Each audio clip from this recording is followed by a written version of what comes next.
When I told my husband I was pregnant, he froze, then whispered, "You ruined everything." Stick with me while I share my story, and if it touches you, don't forget to support our channel by hitting that subscribe button, dropping a like, and sharing it with the people you care about. My name is Lena Ward, I'm 30 years old, and I work as an elementary school counselor in a small town in Oregon. My husband, Evan, and I have been married for 5 years. We met in college, fell hard, and built what I thought was a solid, loving marriage. I always pictured him as the man who'd cry with joy when I told him we were having a baby. But when that moment finally came, everything shattered. I had planned it perfectly, his favorite dinner, soft music, candle. When I handed him the little box with the positive test inside, his hands trembled. He looked at me like I'd just confessed a crime. Then came the words that would replay in my head for weeks. "You ruined everything." At first, I thought I misheard him. I laughed nervously, waiting for the smile, the hug, the relief. But there was none. His face was pale, his eyes wide, like he was trapped. "Evan, what are you talking about?" I asked, but he just shook his head and walked out of the kitchen. Dinner went cold. The candles burned down to nothing. I sat there alone, staring at the box that had once felt like a miracle. That night, I found him in the living room, sitting in the dark. He didn't even look at me when I walked in. I could barely hear him, but I caught the words. "I'm not ready to throw it all away." Throw what away? Our life? Our marriage? The baby? I didn't know what he meant, but the way he said it made my stomach twist. Something deep inside me whispered that this wasn't about fear or shock. It was something else. Something darker. He barely spoke for the rest of the night. "No, I'm sorry." No questions about how I felt, no talk about what we'd do next. Just silence.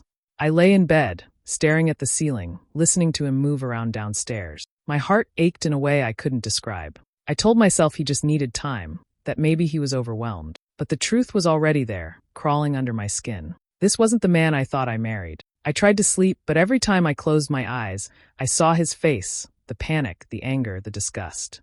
And that one sentence echoed through my head over and over. "You ruined everything." Something was very wrong, and I could feel it. I just didn't know yet how much my life was about to change. The next morning, Evan acted like nothing had happened. He poured his coffee, kissed my cheek, and asked if I needed anything from the store. His voice was calm, but something in his eyes had gone cold. I told myself he just needed time. People react strangely to big news, right? Maybe he was scared. Maybe it would pass. But it didn't. Days turned into weeks, and he only grew more distant. He started leaving earlier for work, saying he had extra meetings. He came home late, always with some excuse, traffic, deadlines, his boss needing him. When I tried to sit beside him on the couch, he'd shift away, pretending to check his phone or answering imaginary email. At dinner, I tried to bring up the baby, to bridge the space between us. "I was thinking, maybe we could look at names this weekend," I said, smiling as gently as I could. He didn't even glance up. Then, without warning, he slammed his fork down. "Can we not do this right now?" he snapped. The sound made me flinch.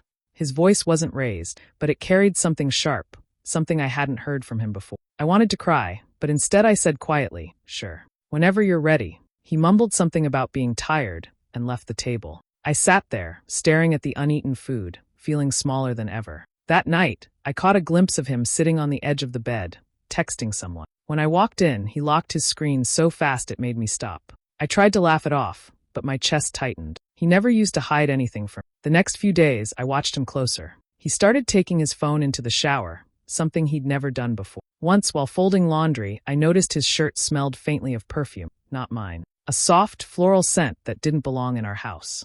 I wanted to believe I was imagining it, that my mind was twisting things out of fear. But late one night, after he'd fallen asleep, I opened our shared credit card app to pay a bill. That's when I saw it, charges from a hotel near his office. 2 nights.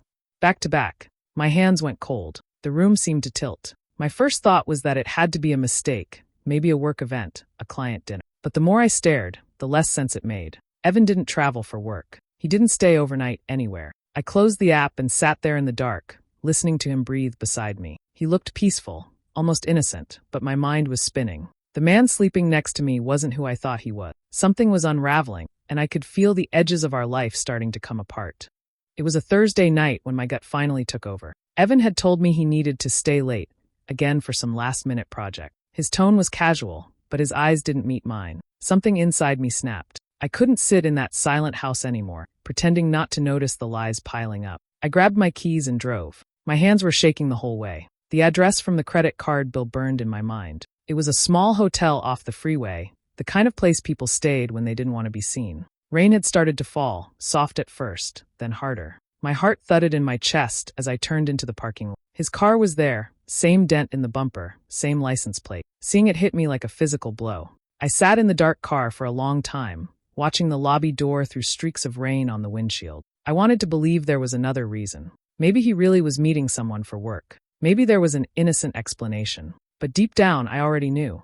Then the door opened. Evan stepped out of the elevator, his hand resting lightly on the back of a woman I'd never seen before. She was tall, wearing a fitted coat, her hair perfectly straight. Even from where I sat, I could tell she was comfortable with him. Too comfortable. They stopped by the counter, laughing about something, close enough that their arms brushed. The sound of her laugh carried faintly through the glass. I couldn't breathe. The man who couldn't look me in the eye when I mentioned baby names was now smiling like he didn't have a care in the world. The sight felt unreal, like watching a stranger were my husband's face. I sank lower in my seat, afraid he might notice me. My throat burned, but no tears came. I was past that.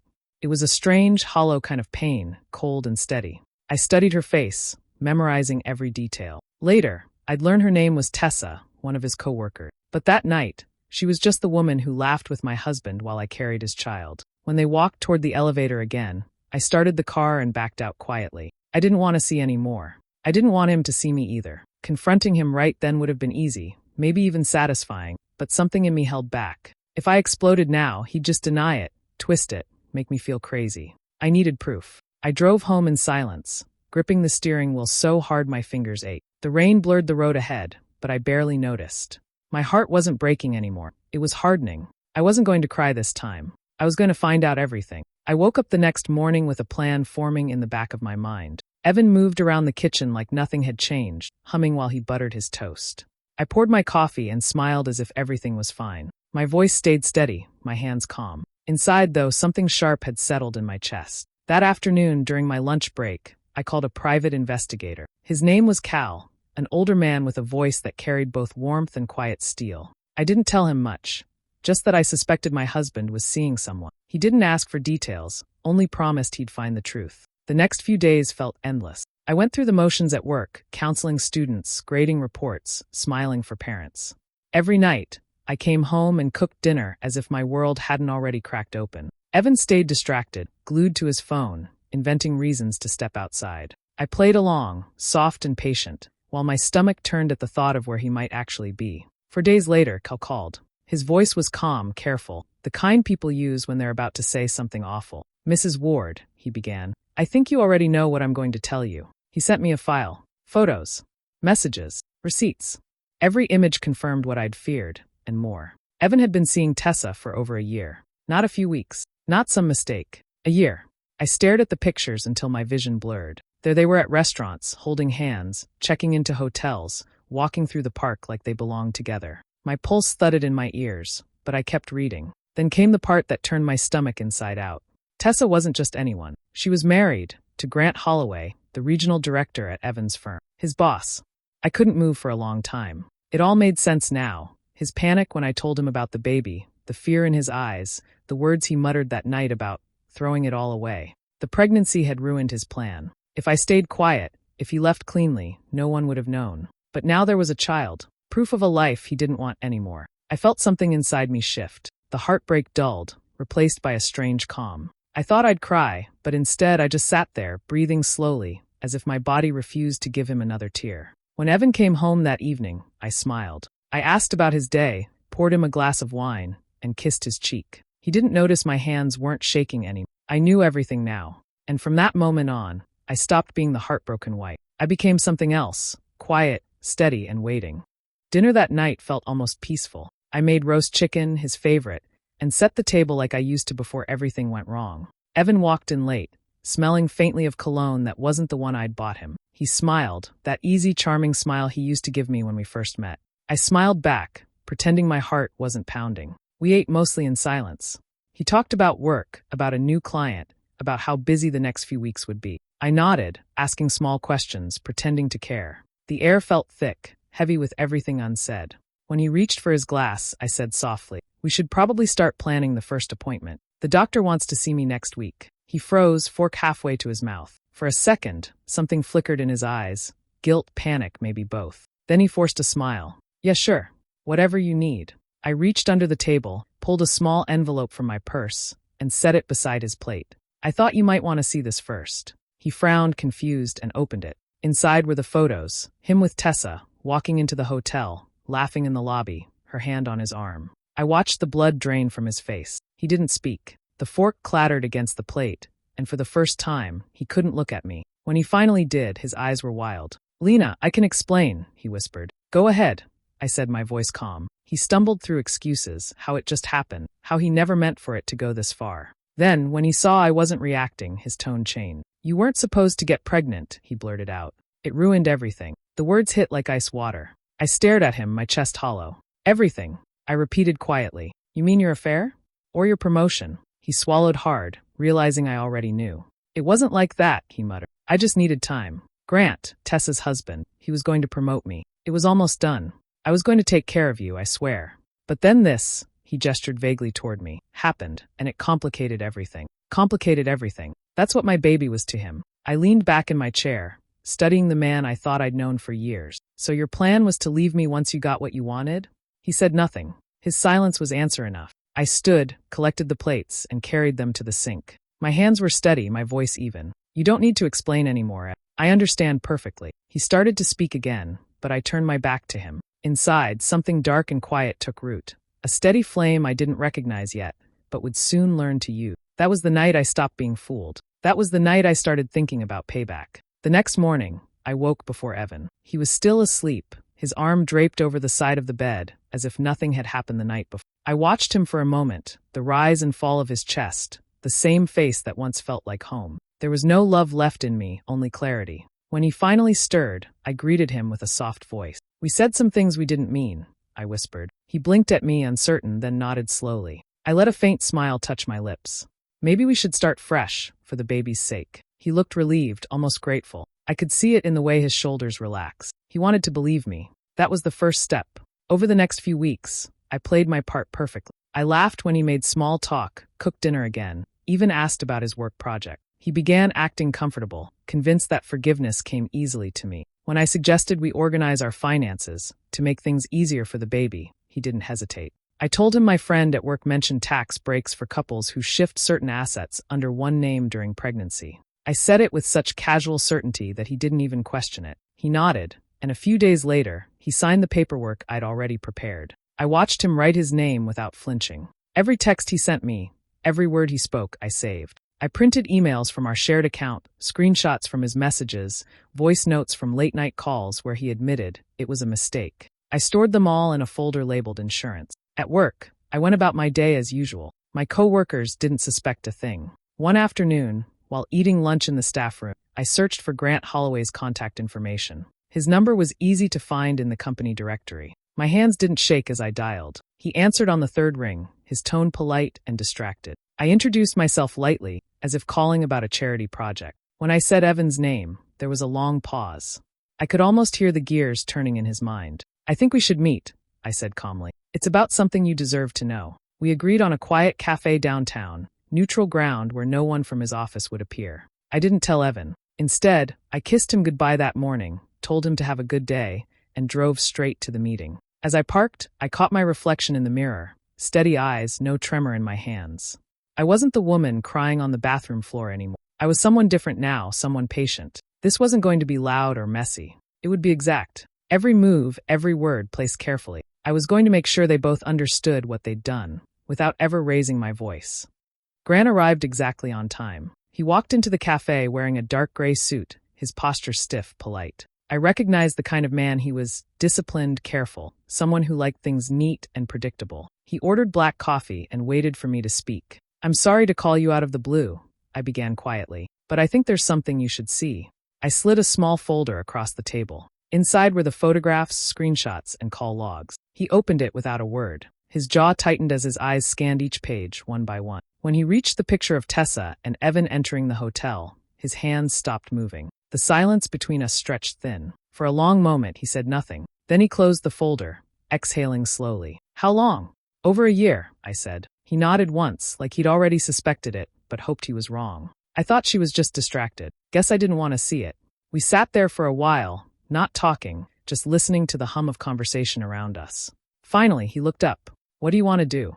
"I want them to face it," I said. "Not just us, everyone they've lied to." He leaned back, eyes thoughtful. "Her reputation at the company is spotless. Evan's been angling for a big promotion. The board's voting next week. That's when the idea formed between us. Quiet, deliberate. If they wanted to play games, we'd show the truth in the place they valued most. Over the next few days, we planned carefully. Grant learned when their next meeting at the hotel was scheduled, Friday evening. He arranged for several board members to be there under the pretense of a work dinner. My role was simple: be there unseen until the moment came. When Friday arrived, the air felt electric. I wore a plain coat and parked across the street. Through the glass, I saw Evan arrive first, checking his phone nervously. A few minutes later, Tessa joined him. She smiled as she reached for his arm, and I felt a calmness settle over me. The waiting was almost over. Grant entered soon after, leading a small group of executives. They took a table by the window, close enough to see everything. When Evan noticed them, his face went pale. He tried to move, but Grant spoke first, his voice carrying through the room. "Going somewhere, Evan?" Tessa froze, realizing too late what was happening. Phones came out. Words flew. The perfect image they'd built cracked open in seconds. I stood outside, watching it unfold through the glass. My hands rested on my stomach, and in that instant, a small flutter moved beneath my skin. The baby kicked, gentle, certain. While Evan's world fell apart inside, I felt the tiniest spark of life remind me that mine was just beginning. The days after the hotel scene moved like a storm I could finally watch from a safe distance. Evan lost his job first. Grant didn't need to say a word. The evidence spoke for itself. Within 24 hours, the board terminated him for ethical misconduct. His name vanished from the company website, and the contacts he'd bragged about stopped answering his calls. Tessa's fall came next. Her husband filed for separation the same week, and word spread through their circle faster than either of them could contain it. I didn't feel satisfaction, just a quiet sense of balance returning. I focused on what came next. My lawyer handled the divorce papers quickly. Evan received them 2 weeks later, standing on our old porch in the same suit he used to wear to impress other people. He looked smaller somehow. "Lena, please," he said, voice trembling. "We can fix this. I love you." I kept my tone even. "You loved convenience." "Not me." He followed me to the driveway, pleading. "It was stress. The baby, the job. It messed with my head." I turned, meeting his eyes for the last time. "Stop blaming everything else for what you chose." After that, he started showing up uninvited. First it was texts at odd hours, then calls from blocked numbers. When I ignored him, he began waiting outside my apartment. One night, just past midnight, pounding shook my door. His voice echoed through the hallway, slurred and angry. "You ruined my life, Lena. You think you can just walk away?" My hands shook as I dialed 911. The police arrived quickly, their flashing lights cutting through the darkness. They took him away, still shouting my name. The sound didn't scare me this time. It only proved how far gone he was. Grant met me the next morning at a small diner downtown. He looked tired but calm. "I already talked to my lawyer," he said. "You can file for a restraining order today." We spent the afternoon at the courthouse. The paperwork felt endless, but when the judge signed the order, a strange peace settled over me. For the first time in months, I could breathe without waiting for the next knock at the door. Whispers followed, of course. People in town love a story. Some pitied me, others judged, but I stopped caring. When I walked into the grocery store or stood in line at the pharmacy, I held my head high. The house was gone, the marriage was over, but the silence in my new apartment felt like freedom. Each morning, I touched my growing belly and reminded myself that survival wasn't weakness. It was proof. Evan's voice still echoed sometimes in dreams, bitter and small, but when I woke, sunlight filled the room, and his power over me was gone. Winter came quietly that year. The world outside turned gray and still, but inside my small apartment, life was waiting. I went into labor early one morning, the sky just beginning to lighten. There was no one beside me, no hand to hold, but I wasn't afraid. The pain came in waves, sharp and honest, nothing like the ache that had lived in me for months. When it was over, the nurse placed a tiny girl against my chest. She was warm and pink, her cry soft and certain. I named her June, a name that felt like sunlight after too much rain. The days that followed were slow, gentle. I learned her rhythms, her sounds, the way she gripped my finger when she slept. There were moments when exhaustion hit hard, when the silence at night felt heavier than I expected, but peace began to grow in its place. Every breath she took reminded me that I'd made it through something I never thought I could survive. Evan's name came up only once after the birth. A mutual friend mentioned he'd left town, moved somewhere down south. No job, no stability, just bitterness trailing behind him. I felt no anger, just distance, like thinking about someone from another lifetime. Grant checked in sometimes, always polite and brief. A call every few weeks, a text asking if June was healthy. There was no flirtation, no hidden motive, just quiet understanding between two people who'd seen the same kind of ruin. When he met June for the first time, he brought a small stuffed rabbit. For her first spring, he said, smiling awkward. I thanked him, and that was all. Evenings became my favorite time. After feeding June, I'd sit by the window with her in my arms, watching the city lights flicker through the curtains. That's when my mind wandered back to the beginning, to the dinner, the secret phone calls, the words that started it all. You ruined everything. Back then, those words crushed me. Now they felt different. They weren't an ending anymore. They were the reason I stood on my own 2 feet. The reason I found strength I didn't know existed. He thought I had destroyed his plans, but what really fell apart was the illusion I'd been living in. June stirred in her sleep, her small hand resting against my heart. I whispered to her softly, "We're okay now." The wind rattled the window pane, but inside it was warm. I thought about how life could rebuild itself in the quietest ways. No grand gestures, no revenge left to carry. Just peace. I looked at my daughter and smiled. She would never know the woman who begged, the woman who doubted herself. She'd only know the one who stood up, started over, and made something good out of the wreckage. Everything Evan tried to destroy had become my beginning. A full year passed before I heard from him again. It came on an ordinary morning, tucked between bills and grocery ads. A plain white envelope with handwriting I hadn't seen in months. My name was written across the front, steady but unfamiliar, as if he'd taken time to practice before sending it. I stood by the counter for a long minute, the paper cool between my fingers. Part of me wanted to toss it straight into the trash, but curiosity lingered like a whisper. I opened it slowly, careful not to tear the edges.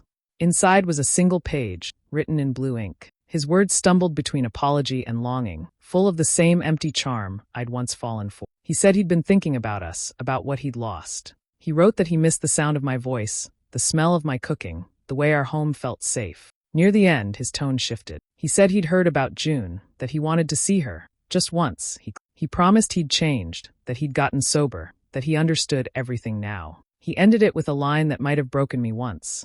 I still love you, Lee. Please let me be her father. I read the letter twice, maybe 3 times, my expression never changing. There was no anger left in me, only a strange calm. The man behind those words wasn't the one who sat beside me in the doctor's office, or held my hand at our wedding. That man no longer existed. June's laughter came from the living room, light and bright as morning. She was sitting on the floor surrounded by wooden blocks, her curls sticking out wildly, her eyes full of mischief. I folded the letter carefully, slid it back into the envelope, and placed it on the table. Then I went to the drawer where I kept her old things, the small hospital band, the first blanket, and the ultrasound photo that started it all. The image was faint now, the outline of a tiny shape swimming in gray shadow. I slipped it into the envelope with his letter and sat down at my desk. On a small piece of paper, I wrote one line in neat handwriting. You said I ruined everything. Turns out you were right, just not for me. I sealed it shut, no return address, no hesitation. The postbox stood at the corner of our street, the same one I passed every day on walks with June. The wind was cool, carrying the smell of rain as I slid the envelope inside and watched it disappear. When I turned back, June reached out her little hands, her face bright with curiosity. I lifted her up, pressing a kiss to her forehead. That's the last of it, I whispered. We walked home slowly, her laughter echoing down the quiet street. The weight that had followed me for so long was gone, replaced by something lighter, something that finally felt like freedom. Do you think I made the right choice by walking away, or should I have given him another chance? Let me know your thoughts in the comments, and don't forget to subscribe and hit the bell for more stories like this.